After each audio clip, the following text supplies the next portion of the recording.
You have the Homestead Act, which he vetoes, which is always something I find very funny. Yeah, because we all know about the Homestead Act. That's like one of the things you learn about in school. But he actually vetoed the Homestead legislation. So wait, is that the one that opened up Oregon and made like the Oregon Trail? Okay, yeah. All right. Why did he veto it? He had this like, for lack of a better term, he got so burnt by Kansas, by Kansas, I should say, in Utah. The persistent sectional splits over the western like lands and over settlement policies and who would be free land, what would be slave land, that he kind of thought the better action would just be vetoing it. I was like, dude, that didn't solve anything. Well, also, like, what point is this? This is like 2 years from the end of your term. Like, you're not going to be around for when those territories are ready to start forming into states, right? Yeah, no, exactly. So as we get to the end of his presidency, November 1860 pops up. Abraham Lincoln obviously wins the presidency. Immediate destabilization. He wins the presidency, and basically, almost immediately, South Carolina decides to secede.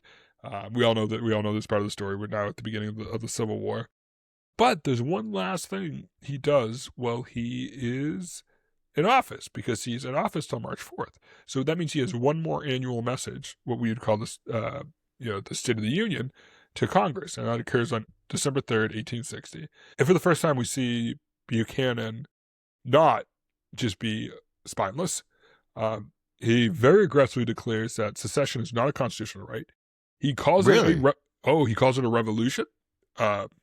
And then his spine immediately falls out of his body, because in the same speech, he asserts that the Constitution does not delegate Congress the power to coerce a state or make war with states. You can't secede, but we can't do anything about it. Yeah, I mean, which makes sense relative to what he did in Utah. Maybe he didn't actually believe they had the right to fight a territory. Maybe. And then he, for some reason, goes on kind of a weird ranty thing about, starts describing the collapse of the federal judicial machinery in South Carolina, because there's all these resignation of federal judges.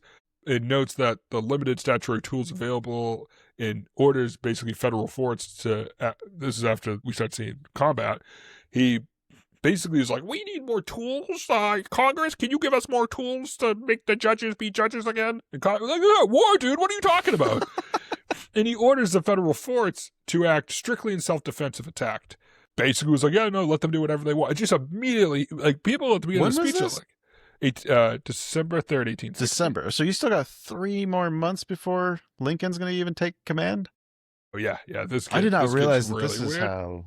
I did not realize this is how the Civil War was kicked off. I always thought that there was some time between when Lincoln took over to the hostilities starting, but you're telling me it's happened before he even took office. When immediately. he won. Yeah. Wow.